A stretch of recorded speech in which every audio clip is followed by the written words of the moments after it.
back, everybody, to Thanks for Your Concern. You're here with Berenice. And I'm Ella. Welcome back to another episode. Oh my gosh. Girl, how are you? I don't know. I think the months are just rushing by. Time is just passing too fast. I'm aging. It came to me that I'm aging because this man at the gym starts hitting on me. And first of all, this man's way too touchy, okay? For my taste. I don't like to be talked to at the gym. Most of all, I don't like to be ganged down at the gym. And he would not leave me alone. So I ended up having to give this man my Instagram so he would leave me alone. And then I think that just made him be like, she wants me. And then just started touching me out of nowhere. And I'm like, why are you being so touchy? I was like, you're very, did I consent to this? Like he was like, oh my God, like my bad. And I was like, okay, trying to look into my soul and shit. I was like, what's your zodiac sign? Why are you like this? Turns out this man is 20 years old. Oh my God. I was like, that takes up my brother in Christ. You're scaring the hoes. Like, get away from me. 20. 20. Oh my God, that's so crazy. I sometimes I know this sounds crazy, but the fact that I used to hook up with 20-year-old boys, it's what? What? I mean, I was 20 at the time, but 20 sounds so young. No, I was shooketh, for reals. I was like, you're too young to write this right. I am so sorry. I am so sorry. You said what you said. You meant what you meant. I get it. Yeah. Did he know how... Did he know how old you were? He knew how old I was. Oh, yeah. I have pictures with on my birthdays on my Instagram. You know what I mean? It's not hard to do a little detective work that I know he must have done to conclude my age. And he didn't want to tell me how old he was. I had to ask 3 times. And by the second time when he, dodged it, I was like, oh, you must be young. You were like, dude, I need to know how young you are, for reals. Check IDs on the door. Literally. You gotta start checking IDs at the door, okay? Yeah, so that's come to my attention. But, it was flattery, if anything. I'm glad that, the younger generation thinks I'm cute. That's really nice. Of course, gorgeous. Do you have any other updates besides, was he your gym crush, or you were just a gym person? I was a gym person, okay? I came out of some of my hiatus gym girl era, and I came back, and he spotted me right away. It's the green hair. It's the green hair. I don't know. It has a mind of its own. I maybe the wrong energy right now, but, there's a lot of people that are on one, but specifically, I think, that's all I'm willing to share at this moment. I'll have more updates next week. I have a fun update. Yeah? What you been up to? So I went to a book signing by this author, Pierce Brown. He's the author of a Red Rising series. Highly recommend. Very, very good sci-fi fantasy book. Anyways, I thought this man was going to be like George R.R. Martin. No, very young, cool, hip, witty. It was awesome. I love going to book signings. It was also a pretty affordable event. So highly recommend looking up book signings in your area. But Guess what advice this man gave?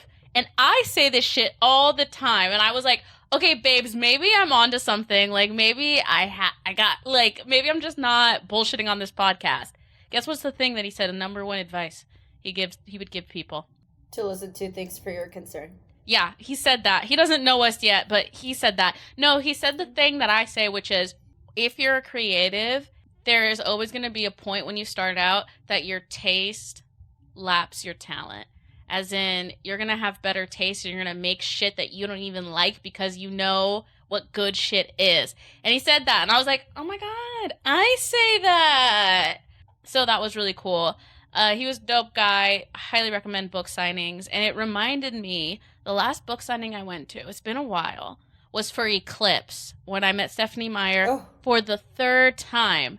Wow, and, 3rd. Yep, because, I literally want on my grave to say, here lies Ella Tudor, the first OG Twilight fan. Because I was literally on Twilight before anybody else. I've always been a book girly. We love a little sci-fi fantasy book. So, highly recommend Red Rising, but that's what I've been up to. It was really fun. Okay, so book signings. Gotta go get those books that gotta get back into reading. Some of you people are not reading. I know that for a fact. Oh, I'm reading. Honestly, I probably should be reading more, but girlies, I love a good audiobook. Because, there's only so much time in the day. So we got to do chores. We have to work out. We have to do our hot girl walks. I hot girl walk with Cardi. We go on our hot girl walks every single day. Recently it's been hot girl walks because it's fucking 90 degrees outside. But I listened to a little audiobook, so highly recommend. Okay. Hell yeah. The Rex of Ella. You can find her on TikTok. You can find me on TikTok. You can find us on literally every social media platform. I'm on Twitter, Threads, Upworthy. I don't fucking know. All right. I'm actually really excited for this episode, though. Yeah? Yeah. Okay. Let's get into it. Let's get into it.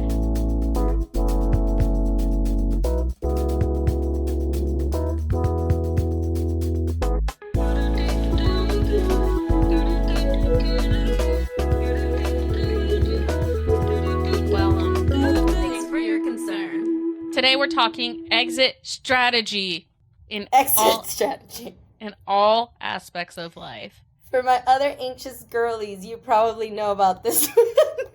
Always know when to leave. Always know how you're getting out. Yeah, and so we're going to talk about exit strategies in every aspect of your life. We're going to start off with not the boring one, but the things that are less juicy, and then we're going to build up. But work, exit strategy at work. I want to tell you a little trick. If you get there 15 minutes before everyone, you can leave whenever. True. Be the first girly in, and the first girly out. You're like, I gotta go. I'm like, oh my god, I've been here all day. That's true, and it looks good because you've been beating people to it. Mm-hmm. I remember at our first job, they didn't really have. I think the time that you could leave was 3 p.m. So technically, if you got there at 7, you could leave by 3 and no questions asked. Mm-hmm. I saw people get there at 6 in the morning, get their shit done, wrapped up with, take an hour lunch, and at 2 p.m., they were mentally checked out. By 3, bag, they were at the elevator. And I was just that's actually so smart because by the time everybody else get there, which is 9, you already have all of your work done. Yep. I basically do this, right? I do this, and there's something so good about beating traffic and then actually being able to have a life.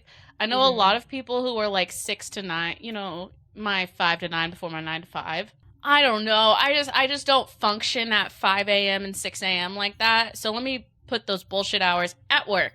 Okay? Yes. And then I save all my energy for my fun little hobbies and things I actually enjoy for after work. I haven't done that in years. I should probably start getting back into that practice because it does leave you so much time to do whatever you want during the day, the daylight. You really get to have that time to yourself. And you go to sleep early because you wake up so early. So there are blessings that come with getting up early to work. Okay, so the other exit that you need to talk about at work is when you are going to leave. Bye-bye. Yeah. New job. Yeah, I've been thinking about this a lot. Hopefully, no one at work is listening because I love you all. But sometimes you just get more than you signed up for, And I feel when that happens, it is acceptable to say, I gotta get the fuck out of here. Your body will tell you when you need to get the fuck out of a workplace. Yeah, you start getting anxiety. Personally, I start to procrastinate and self-destruct slightly, and that's when I notice, I need to get my shit together. And by getting my shit together doesn't mean at work. It means by getting out of here. I gotta figure out how to get out because it's starting to feel like I'm trapped here. And the interesting thing about work is that the more I have been part of bigger roles in corporate America, the more they expect you to keep proving yourself. And personally, I don't like that because I feel if I consistently do a good job, then you should let me rock. You know what I mean? I'm just trying to do a good job, get the fuck out of there. I don't really want 10 extra responsibilities. That's just not my vibe. I'm a good hang, but I'm not here to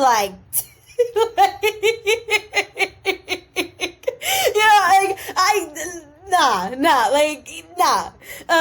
So that has been something that I've been thinking about lately, and I was like, how the fuck do I get out of here? I said, girl bossing too close to the sun. I gotta go.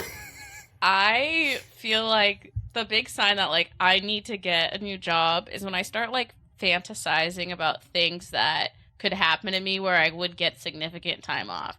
You know, like I'm like, oh my God, if I got stabbed outside of my job, what I could get like 3 weeks, you know? You know, like I start thinking about that. You start thinking crazy things like maybe I should have a baby because then I could get some like maternity leave, you know, and then I'm like, you know what, girl, if we're fantasizing about being stabbed and having a baby so you can get a little bit of time off of work, like it might be time to go. Yeah, don't do that. Don't do that. Don't think about ways to get that. I know some people that have lied like regarding like taking care of like a family member to get like 6 months off to run around. I don't know if I necessarily recommend doing this. Like, obviously take the time off if you need it, but like you might just want to quit. Like, if you hate your job that much where you're like, I need a 6-month break from this shit, maybe that's not the right job, and that's okay. But like, you know, do you just like with stuff like that, sometimes I get so sketched out. I don't know if I'm just like superstitious, but I feel like sometimes when like I put that into the world, like it's a bad omen, like it might happen, and then I'm gonna feel really shitty about it because like I kind of put it into the world. So, you know, like do what you gotta do, but honestly, just dip, and you can always give him a chance to keep you. If you get added on responsibilities, I feel like one of the best things to say is kind of like, how will my compensation match these new responsibilities I'm about to embark, right? Because there's like that. This wasn't. I remember when I signed my original contract, and all of a sudden, this looked nothing like that contract I signed. So I just want to make sure like we're both in the same page about that. Because if you're not asking those questions, I can guarantee you, a man is, okay. And I am gonna beat them to it. Yep, my favorite thing that I've ever learned was when people ask me for things, and I'm like, yes, these are my current priorities. How do you want me to reprioritize based on what I got else going on? And like almost 9 times out of 10, they ask somebody else because it's like, oh, okay, she actually's got stuff to do. Yeah. Yeah, people think because you do it well that you don't got shit going on. But it's like, no. I do it well, so I stay under the radar. I'm not any of your concern. And we're good. We're good here. But if you add things, then I'm going to become your concern. Because I'm going to be unhappy. Yeah. No, for real. And you can give him a chance to keep you if you want to go, but you just like kind of want to test the waters. I know one of my friends did this. She got a job, like, she got an offer at Amazon. Really good offer. And then she was like, I do like this job, but like I just want to get more money. And she told them, she was just like, you know, Amazon's offering me this much money, and then I gotta go. And she didn't even say like, can you match it? She just said, they're offering this much money. And her manager got her a better offer. So sometimes they want to keep you and they do value you, and maybe that's like what you need in order to keep going, at least for a little bit. But like, you know, don't be afraid to test the water, see if you can get that boost. But like, if you're gonna do that, I would say definitely have a plan B. Like, don't do that as like a fluke. Like, you gotta get out of there, because they might say no, and then like that's really awkward when you don't leave. Don't bluff. Like, actually have an offer. Yeah.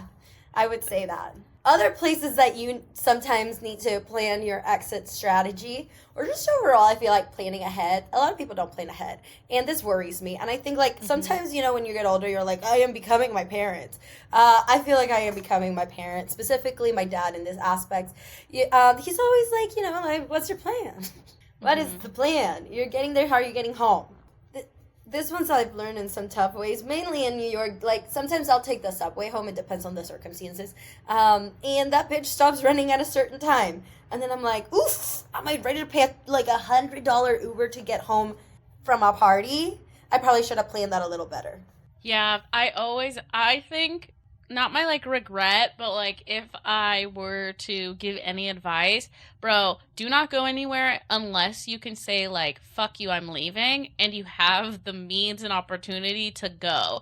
I've been stuck places for a couple of reasons. One time I was stuck because literally, I don't want to say I was in the middle of nowhere, but like I was because I didn't have a way to get anywhere. There were no buses, there was no taxi, and I didn't have a car, right? And so I ended up being in kind of like this just uncomfy situation because my drunk driver got fucking blasted, all right? And I didn't have a way home, right? So I was stuck there and it was very uncomfortable. And what the fuck are we supposed to do? Just be fucking stuck. I would never do that again. Like, that literally gives me fucking anxiety now. Another thing is, literally, do not go anywhere if you do not have Uber money to get home. I, like, know this from experience.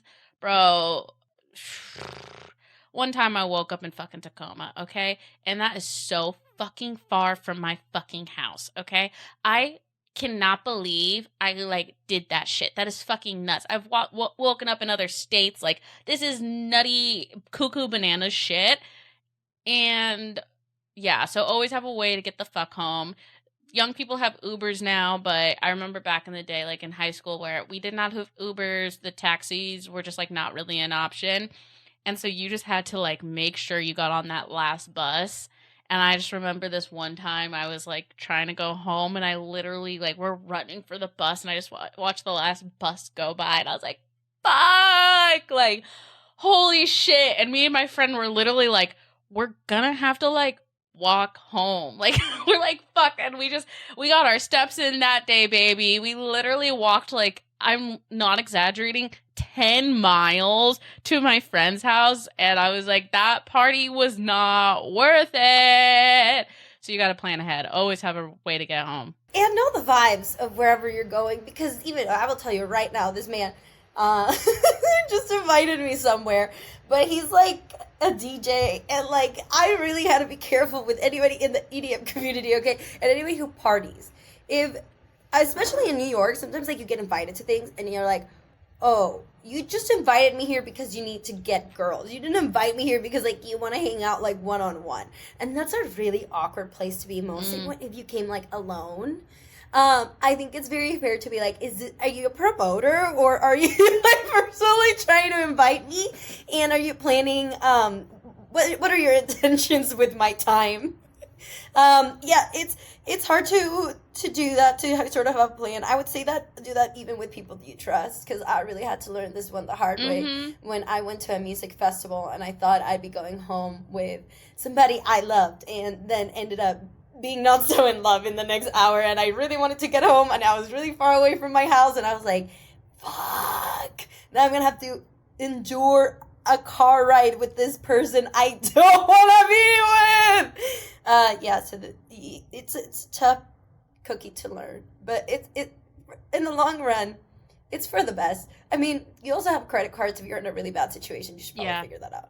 Along with planning ahead, I gotta say this one because some people be wild and stop planning trips with people you're gonna break up with. Okay, you know who you are. I have seen way too many people go on trips with their ex. Well, we're not together, but we planned this trip like months ago.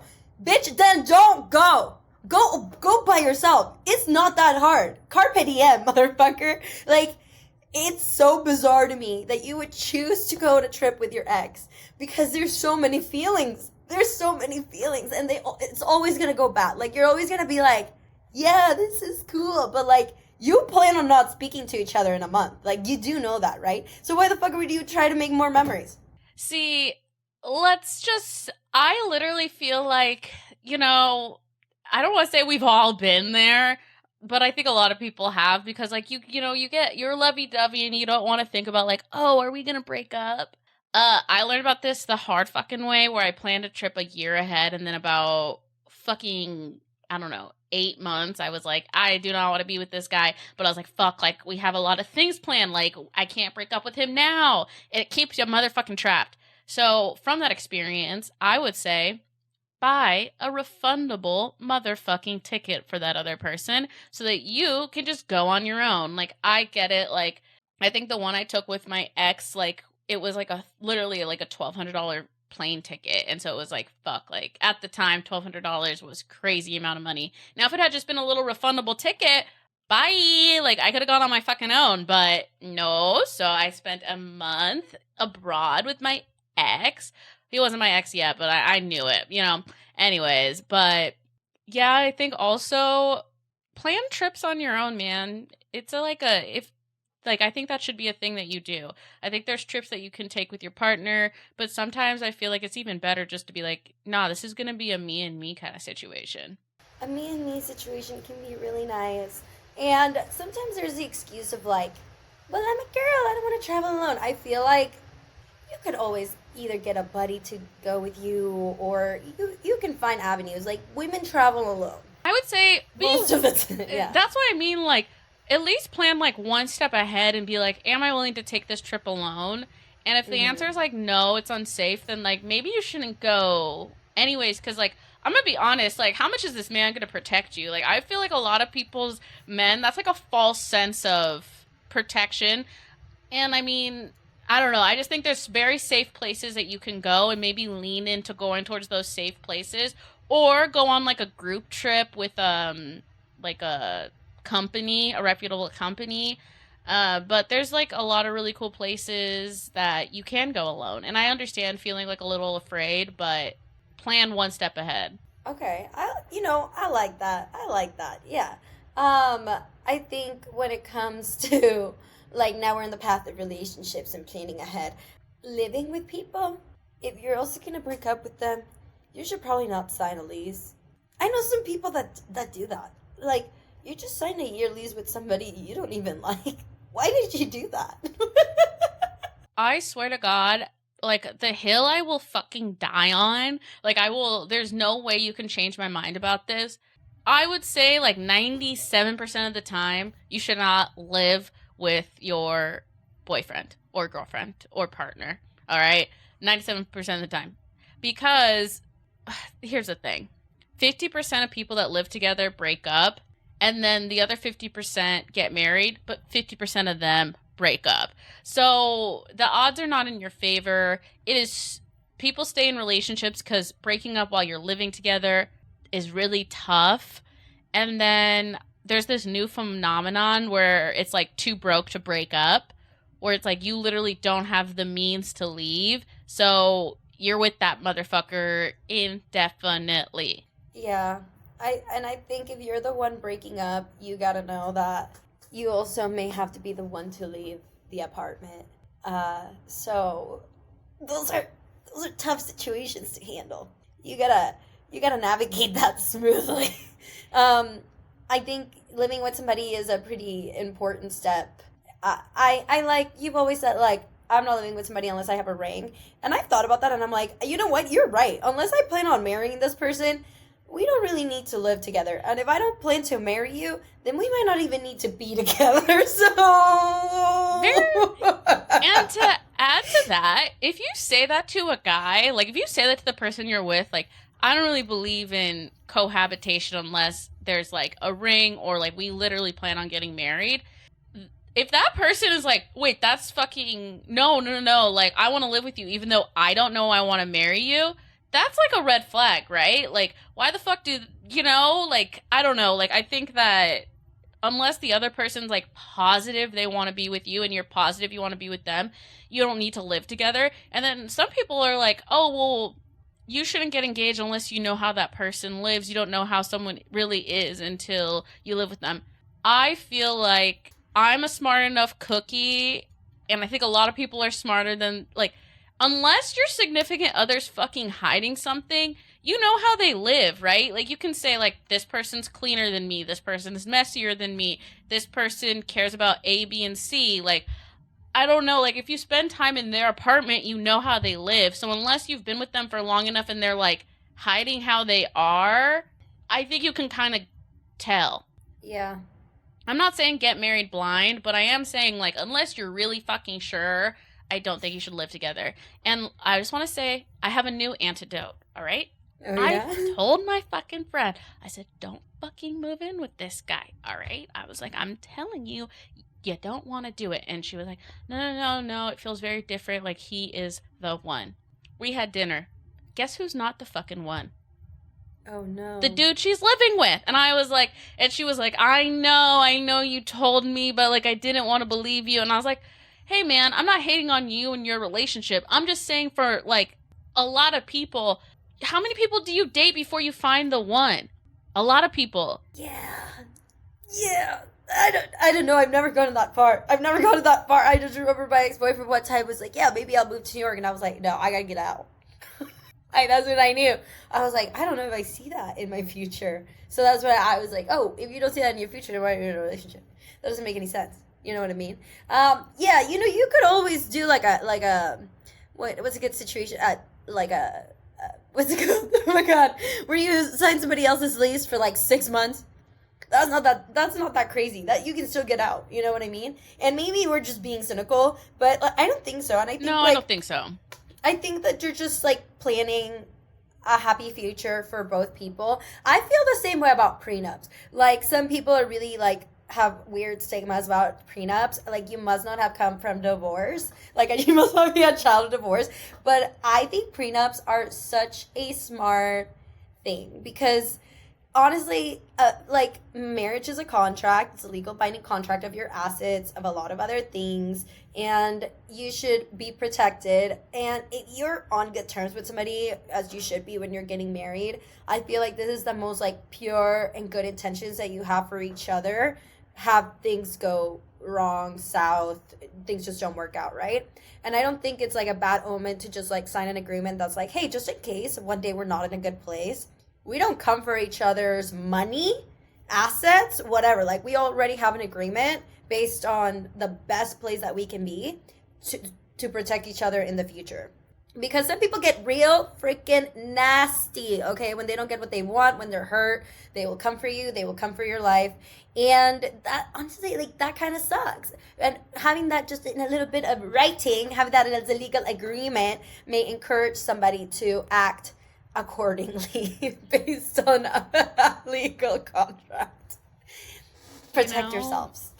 I'm pro prenup because I'm gonna pull, like, if anything happens, I'm gonna be like the Ali Wong in the situation where it's like, his parents wanted a prenup to protect him, and then she ended up with all the fucking money, and so then it's like, ha ha ha, I gotta keep my money, bitch. Like, I honestly, like, I know that, like, having a prenup and, like, talking about the end at the beginning can, like, some people are like, oh, but, like, if you plan on being together forever, da-da-da-da-da. It's just like, well, what's the reality of the situation? Everyone gets married, think they're going to be together forever, but not everyone is married for forever.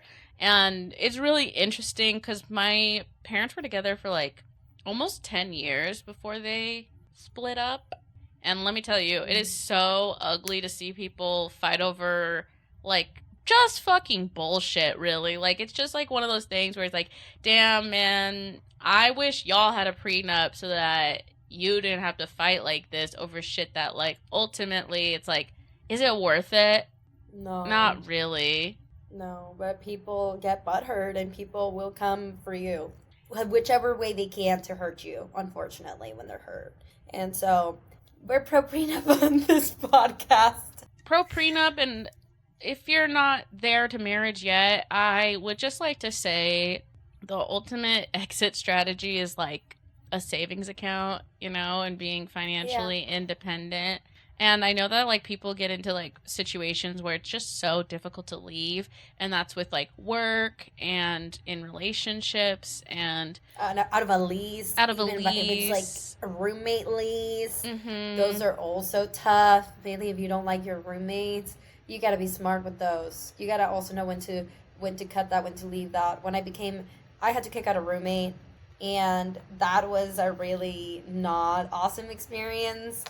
It taught me a lot about myself and how you sometimes having a legal contract just like really helps the situation. So even if you're going in a lease, understand what's going on with that, because like I have a nice apartment, so like people want to stay, and sometimes I'm like, I hate this living situation, and you got to look out for you at the end of the day. Like where you live is like your safe space, your environment. So that's something you just got to be pretty careful with. And I'll tell the quick anecdote that this is like a crazy thing that like I swear to God, there's certain jobs and people who like work at certain jobs know like you've fucking seen it all. When I worked as a fucking office manager of an apartment company, so homeboy was frying chicken, forgot to turn off the oil, lights the whole building on fire. We're I remember talking, this. yeah, we're talking like 3 units aflame. Now, technically, because of the way their lease is, his roommate is financially and legally responsible for half of that shit. Now, they got a bill for this damage because they refused renter's insurance, which another thing, get insurance, okay? Renter's insurance and everything. As I'm Googling it Literally, right now. it's like $13 a month and it covers this kind of thing. It was legitimately like, I think like close to $30,000 and we cut them a fucking deal because we felt really bad because like who has $30,000? Like we get it. So we basically did it for us cheap. And his roommate was responsible for $15,000 of this technically. And if he hadn't paid it, it would have gone into collections, yada, yada, yada.